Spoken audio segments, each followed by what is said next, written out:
The Arizona desert stretched endlessly under a sky so vast it seemed to swallow sound itself.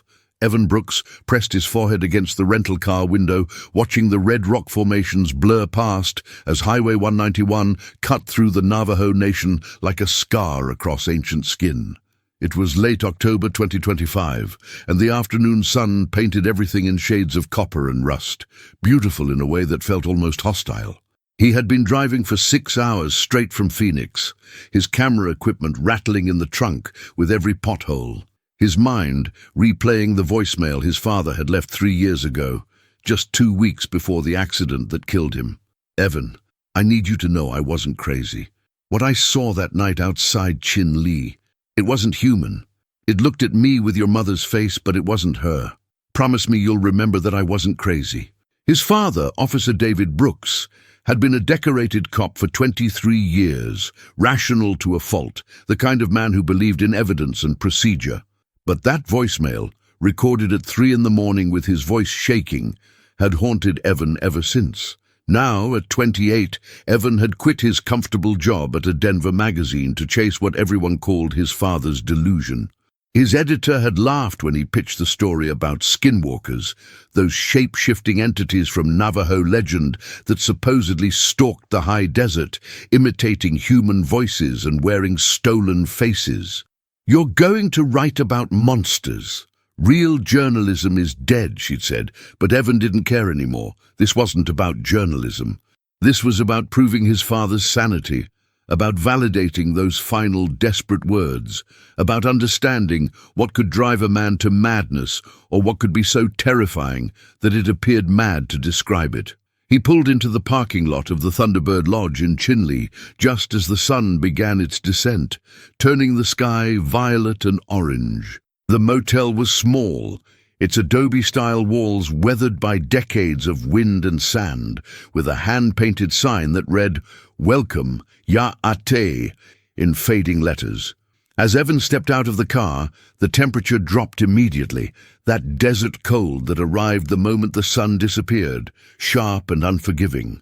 Inside the lobby, a woman stood behind the desk arranging brochures, her movements precise and deliberate. She looked to be in her early 30s, with long black hair pulled back in a traditional bun, wearing a turquoise necklace that caught the fluorescent light. Her eyes, dark and assessing, lifted to meet his as the door chimed. "You're not here for Canyon de Chelly," she said, not as a question but as a statement of fact. Evan felt suddenly transparent, as if she could read the grief and desperation radiating off him like heat. "How did you—" he started. But she held up one hand. "Because tourists arrive before sunset. They come in families with maps and excitement. You arrived alone, at dusk, looking like you're searching for something you hope not to find. I'm Maria Yazzie. I run tours, but I'm guessing you need something else." Her directness was disarming, almost unsettling. Evan set his bag down, suddenly aware of how exhausted he was. "My father died 3 years ago. He was a cop. Worked in Flagstaff, but he came through here on a case. After that night, he was never the same. He saw something or thought he saw something, and I need to understand what it was." Maria's expression shifted, a flicker of something Evan couldn't quite read. Recognition, maybe, or dread. "Your father's name was David Brooks," she said quietly, and it wasn't a question this time either. Evan's throat tightened. "You knew him?" She shook her head slowly, her hand moving to touch the turquoise at her neck, as if it were a protective talisman. "No, but my grandmother did. She was alive then, still sharp as a blade despite being 93. She told me about a Bilagana officer who came asking questions about things he shouldn't ask about, who saw something near the old Hogan ruins west of here. She said he had the look of someone who'd crossed a line, who'd seen with eyes that weren't meant to see." The lobby felt suddenly colder, or perhaps it was just Evan's blood running cold. "What line? What did he see?" Maria looked at him for a long moment, weighing something internal, some calculation between duty and warning. The kind of things we don't name after dark. The kind of things that notice when you're looking for them. My grandmother used to say that some truths are curses, that knowledge itself can be a door you can't close once you've opened it. If you're here to chase what your father saw, Mr. Brooks, you need to understand something first. In Navajo culture, we don't speak lightly of certain beings. We don't invoke them, don't study them like they're subjects in a nature documentary, because they're not animals. They're not even spirits in the way you might understand. They're something else, something that exists in the space between what is and what shouldn't be. Evan felt his journalist instincts warring with something deeper, some primal part of his brain that recognized danger in her tone. I'm not here to be reckless. I just need to know if what he saw was real, if his fear was justified, or if he couldn't finish the sentence, if his father had just lost his mind, if the strong, rational man who raised him had simply cracked under some invisible pressure. Maria studied him with those dark, penetrating eyes, and Evan had the distinct sensation of being evaluated, tested. Tomorrow morning, 6 a.m. Meet me here. I'll take you to where it happened. But tonight, you stay inside. Don't go walking. Don't open your window if you hear anything familiar, any voice you recognize. And whatever you do, don't whistle after dark. Do you understand? It was the kind of warning that would have sounded ridiculous back in Denver, the stuff of campfire stories and bad horror movies. But here, in this small lobby with the desert pressing against the windows and Maria Yazzy's absolutely serious expression, it felt like a lifeline. Evan nodded, his mouth suddenly dry. I understand. She handed him a room key, old-fashioned metal instead of a card. Room 7. It faces the parking lot, not the open desert. There's sage in the bathroom if you want to burn it. Some guests find it comforting. As Evan walked to his room, his equipment bag heavy on his shoulder, he couldn't shake the feeling that he'd just agreed to something far more significant than a guided tour, that he'd stepped across some invisible threshold just by being here, just by asking questions. The desert wind picked up as he unlocked his door, carrying with it the faint smell of juniper and something else, something wild and indefinable that made the hair on his arms stand up. Inside room 7, Evan set up his laptop and began reviewing his father's case file, the one he'd obtained through a friend in the Flagstaff PD. There were incident reports, witness statements, and scattered notes in his father's handwriting, increasingly erratic toward the end. One note, circled multiple times, read, "It knew things only Sarah would know," spoke with her inflection, her laugh, but the eyes were wrong, reflective, like an animal's, not human. Sarah was Evan's mother, dead from cancer when he was 12. Whatever his father had seen had worn her face, had used her voice, and that violation felt worse than any physical attack. Evan's hands trembled as he typed up his initial notes, trying to organize his thoughts, to approach this methodically. But every few minutes he'd glance at the window, at the darkness pressing against the glass, and wonder what might be looking back. The desert before dawn was a study in absolute silence, the kind of quiet that felt almost aggressive in its totality. Evan had barely slept, his dreams fragmented and uneasy, filled with running footsteps that didn't quite sound human, and voices calling his name from impossible distances. When his alarm buzzed at 5:30, he was already awake, staring at the ceiling, listening to nothing. He dressed quickly, grabbed his cameras and audio equipment, and stepped outside into the pre-dawn cold that hit him like a physical force. The sky was just beginning to lighten at its eastern edge, a thin line of pale blue against the lingering darkness. Maria was already waiting in the parking lot, leaning against a dusty Jeep Wrangler, drinking coffee from a thermos. She wore practical hiking clothes, her hair in a long braid, and had the kind of alert stillness that came from growing up in these lands, understanding their rhythms and respecting their dangers. "You look terrible," she said without preamble, handing him a second thermos cup. "Didn't sleep?" Evan accepted the coffee gratefully, the warmth bleeding into his cold fingers. "Not really. Kept thinking I heard things outside." Maria's expression didn't change, but something flickered in her eyes. "What kind of things?" He felt foolish saying it out loud, but the night's unease still clung to him. "Footsteps, maybe. And once, I thought I heard my father's voice saying my name, but that's impossible, obviously. Just my mind playing tricks. She was quiet for a long moment, studying him over the rim of her cup. My grandmother used to say that they test you first, before they reveal themselves fully. They reach into your mind, pull out familiar things, voices, memories, and wear them like clothes. It's how they determine if you're worth their attention, if your fear is strong enough to feed on. The matter-of-fact way she spoke about it, as if discussing the weather or local wildlife, was somehow more unsettling than if she'd been dramatic.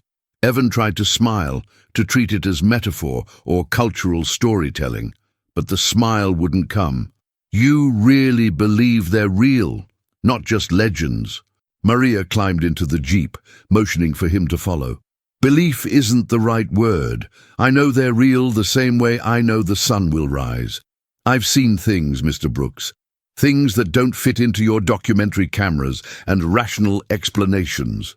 My grandmother raised me on these stories, and when I was 16, I decided she was superstitious, that the old ways were just fear dressed up as wisdom. I stopped following the protocols, stopped treating the land with the respect she taught me. And then one night, coming back from a party in Ganado, I saw something standing in the road. She started the engine, the sound breaking the desert silence like a shout.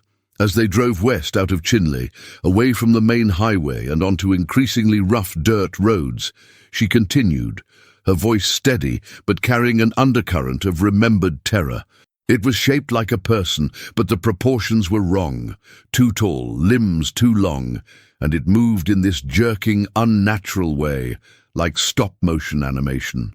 When it turned to look at the headlights, its eyes reflected green, like a coyote's. And then it smiled at me and I saw it had my grandmother's face, not similar, exact, every wrinkle, every detail. She was home sleeping, I'd left her there, but this thing was wearing her like a mask. It stepped off the road and ran on all fours into the desert, faster than anything human could move. I didn't sleep for 3 days after that. When I finally told my grandmother, she didn't seem surprised. She just said I'd been warned, that ignoring the old ways had made me visible to them.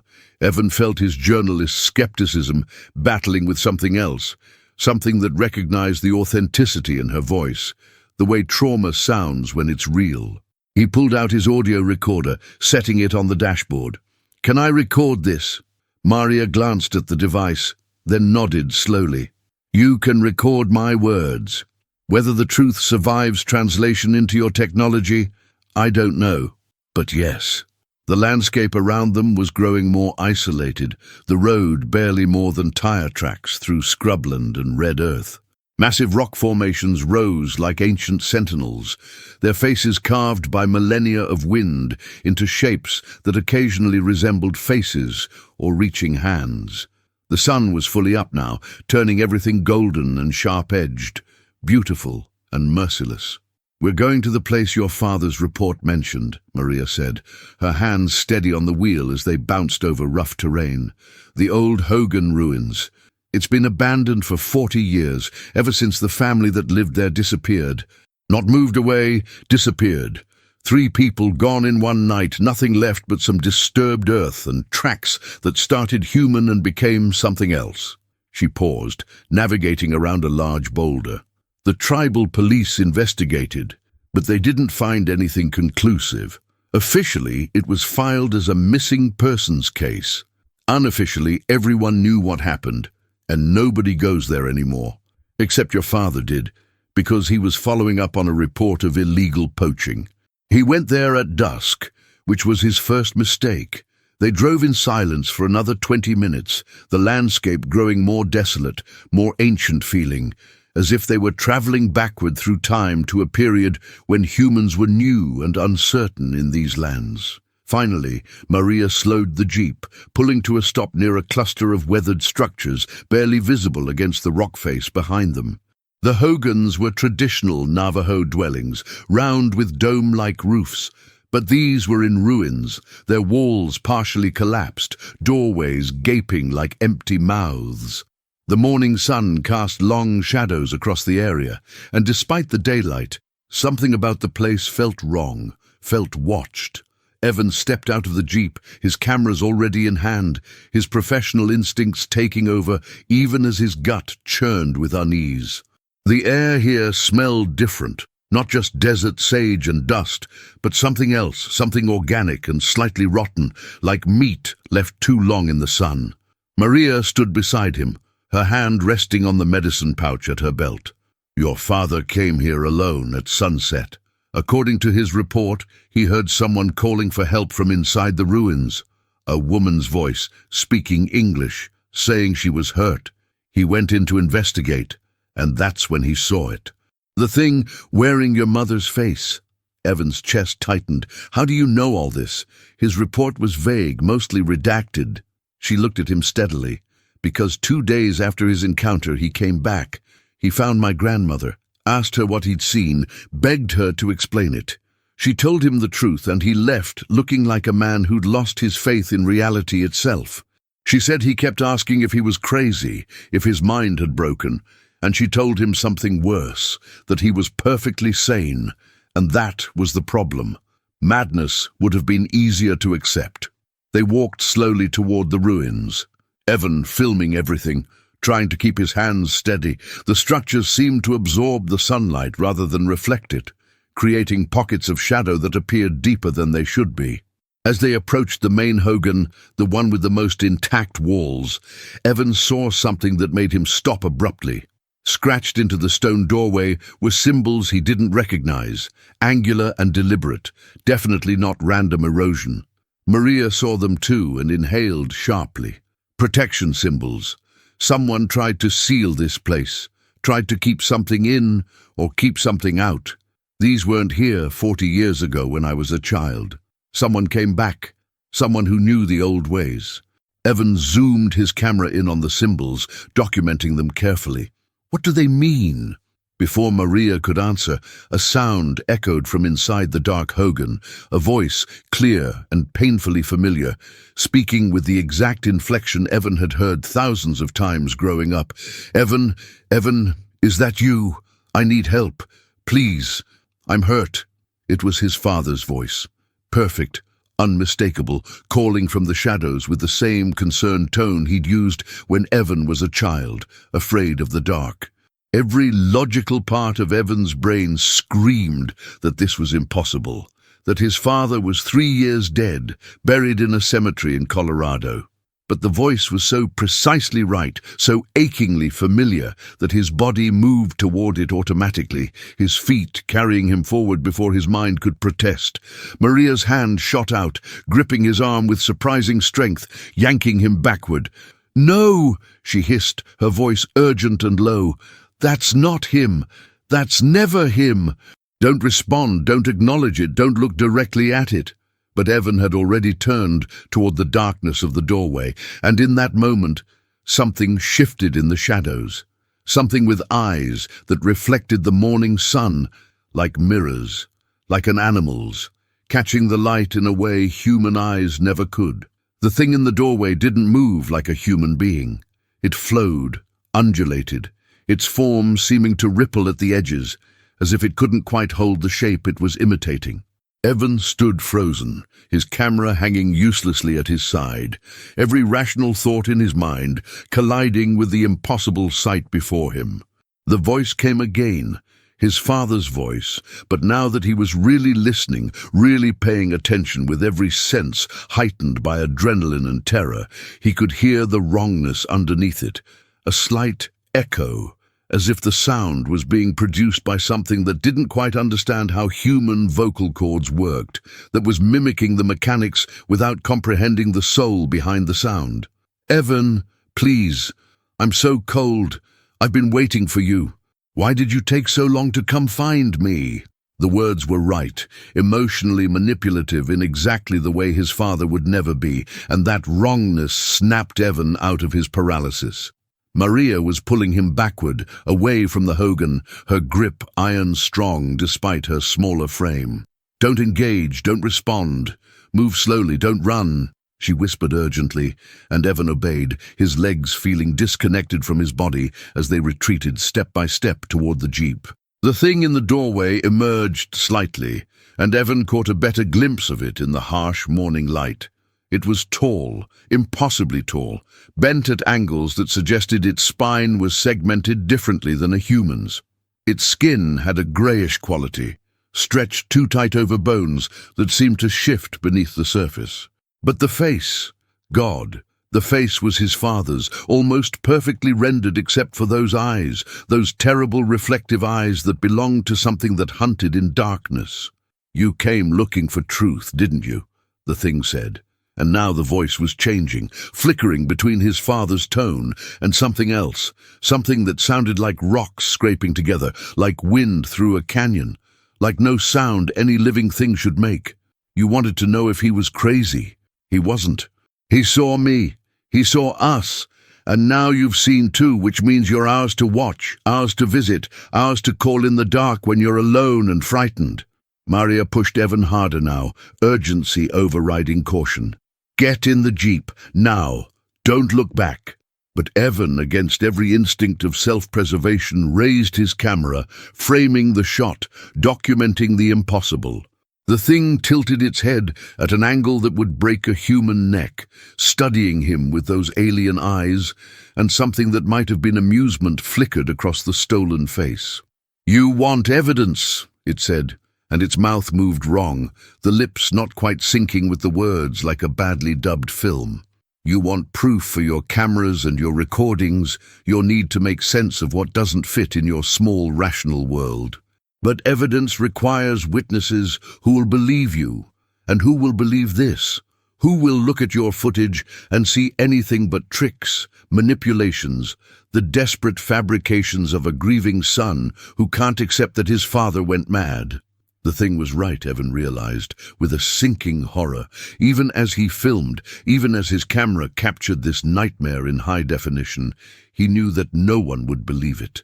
They'd say it was CGI, practical effects, performance art, anything but what it actually was. The truth was too large, too incompatible with the world most people inhabited, and that incompatibility was its own kind of prison. They reached the jeep, and Maria practically threw Evan into the passenger seat before jumping behind the wheel. The engine roared to life, and she threw the vehicle into reverse, tires spinning in the loose earth. As they pulled away, Evan kept his camera trained on the Hogan, watching through the viewfinder as the thing that wore his father's face stepped fully into the light. It was naked, he realized, its body a disturbing amalgamation of human and something else. Elongated limbs ending in hands that had too many fingers, legs that bent backward at the knee like an animal's. And as they sped away, it began to run alongside the jeep, matching their speed effortlessly on all fours, its movements fluid and terrible, its face locked in an expression that might have been a smile or might have been the simple mechanics of a mouth that didn't understand what smiling meant. "Faster!" Evan heard himself say, his voice barely a whisper. Maria was already flooring the accelerator, the jeep bouncing violently over the rough terrain. But the thing kept pace, kept matching them, demonstrating without words that it was allowing them to leave, that this escape was a gift, not a victory.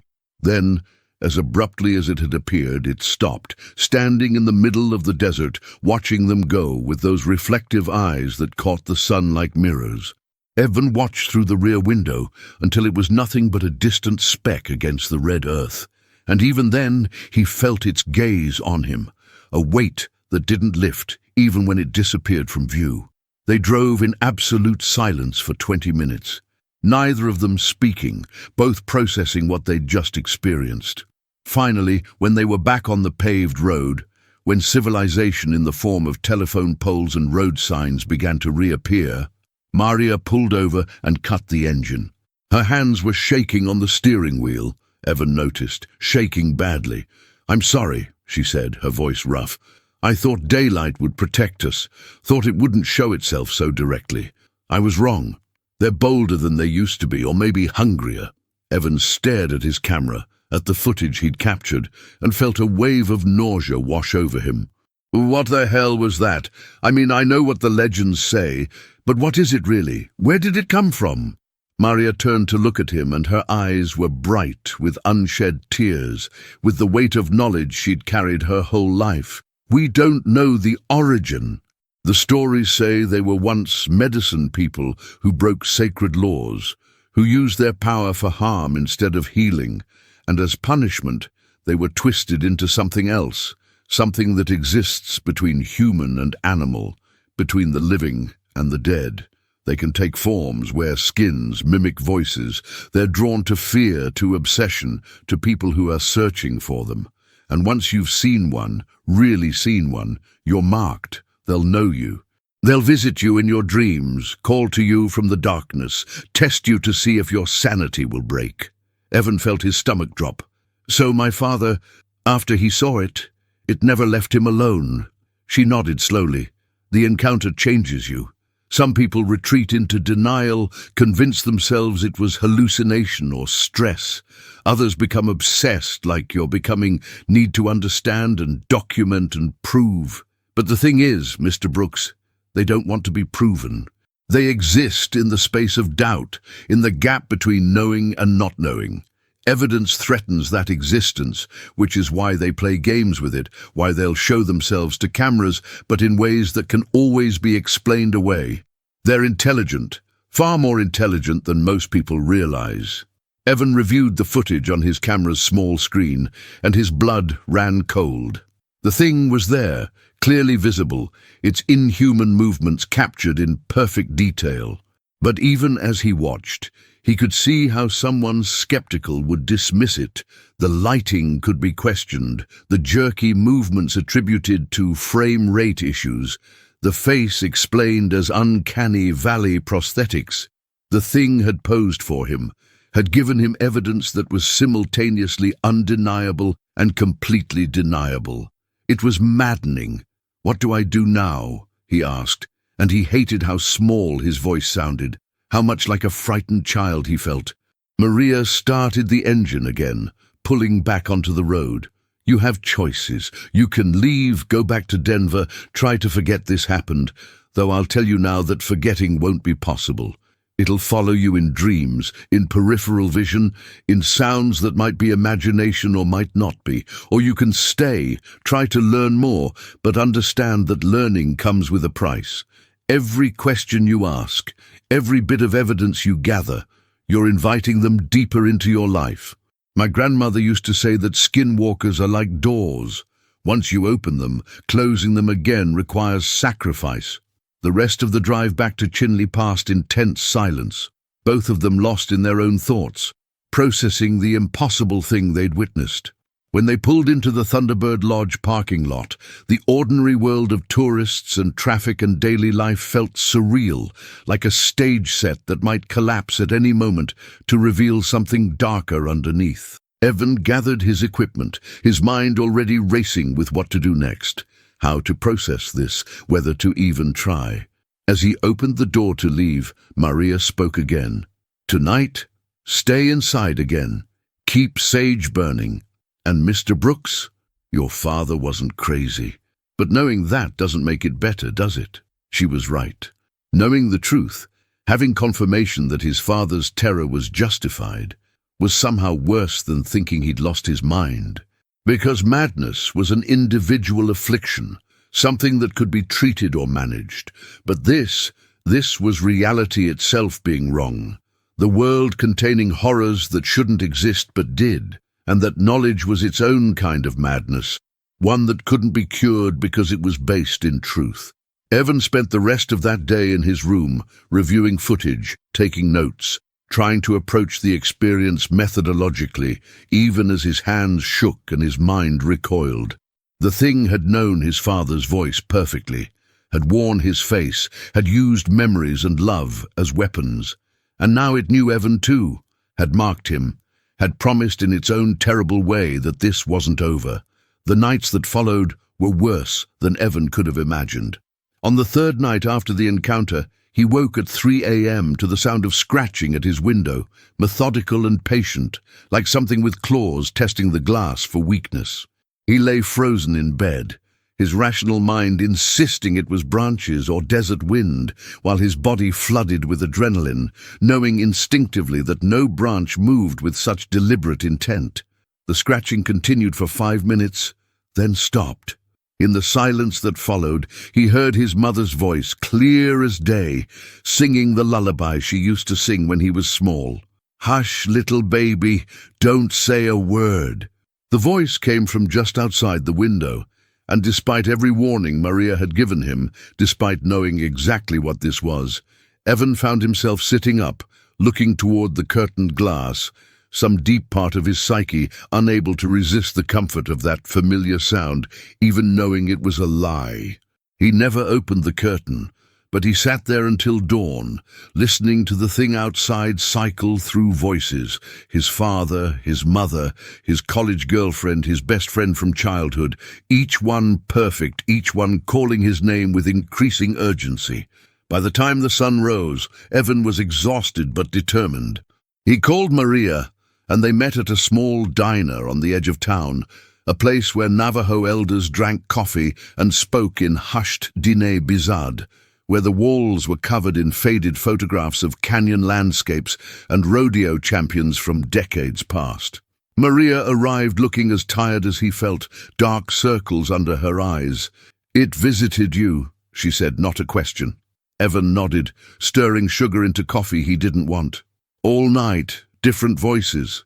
It knew things, personal things, memories I haven't thought about in years. How is that possible? She was quiet for a long moment, choosing her words carefully. There are theories in my culture. Some say they can read memories from the land itself, that every strong emotion leaves an imprint in the earth, and they can access it. Others say they're connected to something larger, some kind of collective consciousness that observes and remembers everything. My grandmother believed they exist partially outside of time, that they can see backward and forward along a person's life thread, which is why they seem omniscient. But honestly, we don't fully understand them. Nobody does.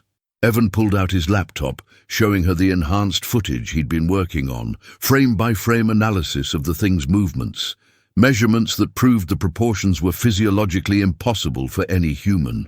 "I want to go back," he said, and Maria's head snapped up, her eyes widening. "Absolutely not. Evan, what happened was a warning. Going back is what my father would have done," Evan interrupted, his voice harder than he intended. "He saw something that terrified him, and instead of running, he tried to understand it. That's what got him killed, maybe. But it's also what made him brave. I have footage, I have evidence, but it's not enough. I need more. I need context, pattern, something that makes sense of this." Maria leaned back, studying him with an expression that mixed frustration and understanding. "You're not doing this for evidence anymore. You're doing this because you're angry. Angry that your father died afraid, angry that something exists that shouldn't, angry that the world is bigger and stranger than you were raised to believe. That anger is going to get you killed, or worse." She was right, but Evan didn't care. The terror he'd felt was transforming into something else, some desperate need to take control of a situation that had stripped him of all control, to fight back against something that had tormented his father and was now tormenting him. It was irrational, possibly suicidal, but it was also the only thing that made sense. "Then help me do it safely," he said. "You know the protocols, the protections. If we go back prepared, if we go during daylight, if we do everything right—" Maria cut him off with a sharp gesture. "There is no doing it right when it comes to them. The protections we have are limited, more like courtesy than defense. They respect certain boundaries because they choose to, not because those boundaries can actually stop them. You understand? The sage, the prayers, the symbols, these are requests for mercy, not weapons." They argued for another hour, Evan pushing, Maria resisting, until finally she sighed with the weight of someone accepting an inevitable disaster. "If I don't go with you, you'll go alone. And if you go alone, you'll die or worse. So I'll take you, but we do this my way. We bring offerings, we follow every protocol, and if I say we leave immediately. No arguments, no, just one more shot. Agreed, Evan agreed, though part of him already knew he might not be able to keep that promise when the moment came. They spent the next 2 days preparing. Maria took him to meet a medicine man, a Hatawi named Thomas Benali, who lived in a small trailer surrounded by sheep pens and vegetable gardens. Thomas was in his 70s, his face carved by sun and time into something timeless, his hands steady as he prepared ceremonial items for their protection. He listened to Evan's story without interruption, his dark eyes unreadable, and when Evan finished, Thomas was silent for a long time. "Your father came to see me too," he finally said, his English accented but clear. "3 years ago, maybe a week before he died. He asked the same questions you're asking. I told him the same thing I'll tell you. Some doors once opened can't be closed. The Yi Nald Lushi, the thing you call Skinwalker, it's not an animal you can study from safe distance. It's not even really a creature in the way you understand. It's corruption given form. It's the space where natural law breaks down, where the world becomes what it shouldn't be." He prepared for them a medicine bundle, small pouches filled with corn pollen, turquoise, and other sacred items Evan didn't recognize. "This won't protect you, not truly, but it will remind them that you come with respect, that you acknowledge their power. Sometimes that's enough to make them curious instead of aggressive. Sometimes." The word "sometimes" hung in the air like a threat. On the 3rd day, they returned to the ruins, arriving at noon when the sun was highest, when shadows were shortest, when, according to Maria, the things were weakest, most confined to their true forms. But even in bright daylight, the place felt wrong. The air thick with something that made breathing feel laborious, like the atmosphere itself was hostile to human presence. They'd brought offerings, tobacco, corn pollen, turquoise stones, laid out in careful patterns at the Hogan's entrance, according to Thomas's instructions. Maria sang a protection prayer in Navajo, her voice strong and clear, while Evan filmed everything, his multiple cameras running, audio equipment capturing every sound. For an hour, nothing happened. The desert was silent except for wind and their own breathing. Evan began to wonder if they'd come all this way for nothing, if the thing had lost interest or moved on to easier prey. Then Maria grabbed his arm, pointing. At the edge of his vision, where the rock formations created deep shadows even at midday, something was moving. Not walking, not crawling, but something between the two. A form that kept shifting, kept refusing to solidify into anything his eyes could fully comprehend. As it moved closer, Evan could see it was cycling through faces, through bodies, each lasting only seconds before melting into another configuration. A woman, an old man, a child, a coyote, something with too many limbs, something with no face at all, a horrible slideshow of stolen identities. "It's showing us what it is," Maria whispered, her voice tight with fear.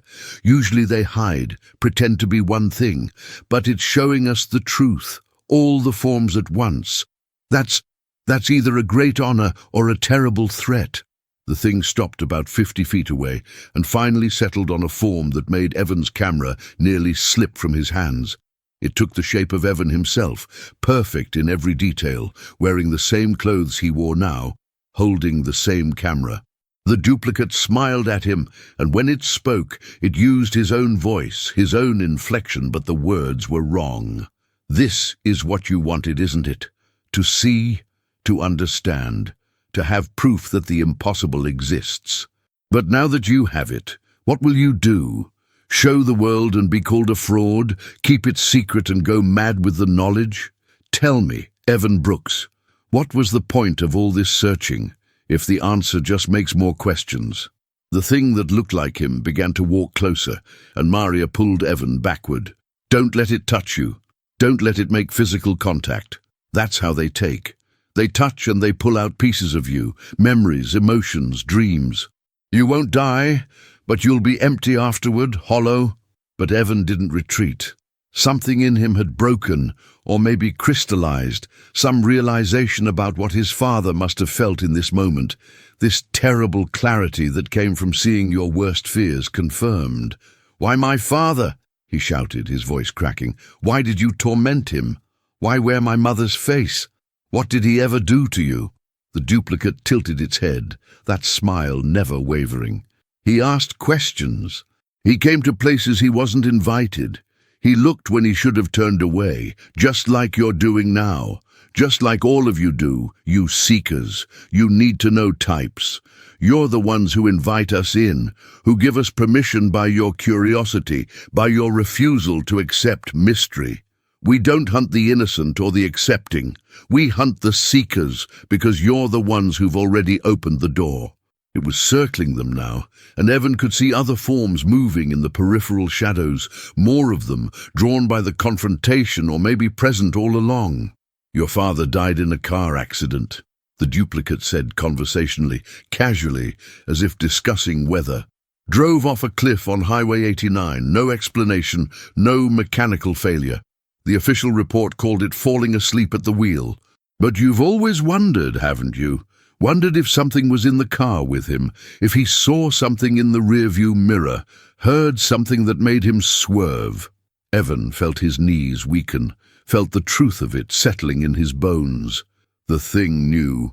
The thing had been there. Maybe had caused it, maybe had just watched, but it knew, and that knowledge was a violation beyond any physical attack. "Stay away from me," Evan said, but his voice had no strength in it. "Stay away from my memories, my family, my—" The duplicate laughed, and the sound was wrong, like his own laughter played backward, distorted. "We're already in your memories, Evan. We've been there since the moment you heard that voicemail, since you decided to come looking. Every nightmare, every shadow you've glimpsed, every voice you've heard in the dark, that's us, already woven into your life. You can't remove us any more than you can remove your own shadow." Then it did something that would haunt Evan more than any of the horror that had come before. It began to cry, using his face, his eyes, producing tears that looked real and human and devastatingly sincere. "Help me," it said in his voice, broken and desperate. "Please, someone help me. I don't want to be this thing. I didn't ask for this, please." And for one horrible moment, Evan believed it, felt empathy for this impossible creature, wondered if somewhere deep inside the monster was something that had once been human and was now trapped, screaming, behind eyes that reflected light, like an animal's. Then Maria was pulling him, dragging him bodily toward the jeep, screaming something he couldn't hear over the rushing in his ears. They ran, stumbling, falling, scrambling up again, while behind them the thing that wore Evan's face stood watching, its tears drying, its expression shifting back to that terrible smile. They made it to the jeep, Maria's hands shaking so badly she could barely get the key in the ignition. As they pulled away, Evan looked back one last time and saw not one but dozens of figures standing among the ruins, all of them watching, all of them wearing faces of people he'd known, people he'd loved, people he'd forgotten until this moment. They drove in silence back to Chinley, both of them processing what had happened, what it meant. When they arrived at the lodge, Maria turned to him, her eyes haunted. "You got your evidence. You got your answers. Now you need to decide what to do with them. But Evan, listen to me carefully. Whatever you choose, they'll be watching. They're always watching now. You've been marked, truly marked, in a way that won't fade. That's the price of seeking. That's what your father paid. And now you're paying it too." Evan sat in his room that night, reviewing footage that would convince no one, holding answers that felt more like curses, understanding finally what his father had meant in that last voicemail. The knowing was worse than the not knowing. The truth was heavier than the mystery. In the morning, Evan packed his equipment, preparing to leave, to return to a world that would never feel safe again, where shadows would always hold potential horrors, where his own reflection might one day smile at him with eyes that caught light wrong. Before he left, he visited the small tribal cemetery where Maria's grandmother was buried, leaving an offering of tobacco and turquoise, whispering a thank you to a woman who had tried to warn both him and his father, who had understood that some knowledge comes at too high a price. As Evan drove away from Chinley, heading east toward a life that would never be the same, He didn't see the figure standing at the roadside, wearing his father's face, waving goodbye with a smile that held no warmth, only the patient satisfaction of a thing that had all the time in the world to wait, to watch, to eventually claim what it had marked as its own. In the rearview mirror, Evan caught his own reflection, and for just a moment, just the briefest fraction of a second, his eyes flashed green in the morning light, reflective and alien, and he couldn't tell if it was a trick of the sun or if something had already begun to change inside him, some price he'd paid without realizing, some door he'd opened that could never quite be closed again. The desert stretched endlessly before him, beautiful and terrible, and filled with things that existed in the spaces between what should be and what is. And Evan drove on, carrying his evidence, his trauma, and his terrible new understanding that reality was far stranger and more dangerous than any rational mind could bear to fully accept.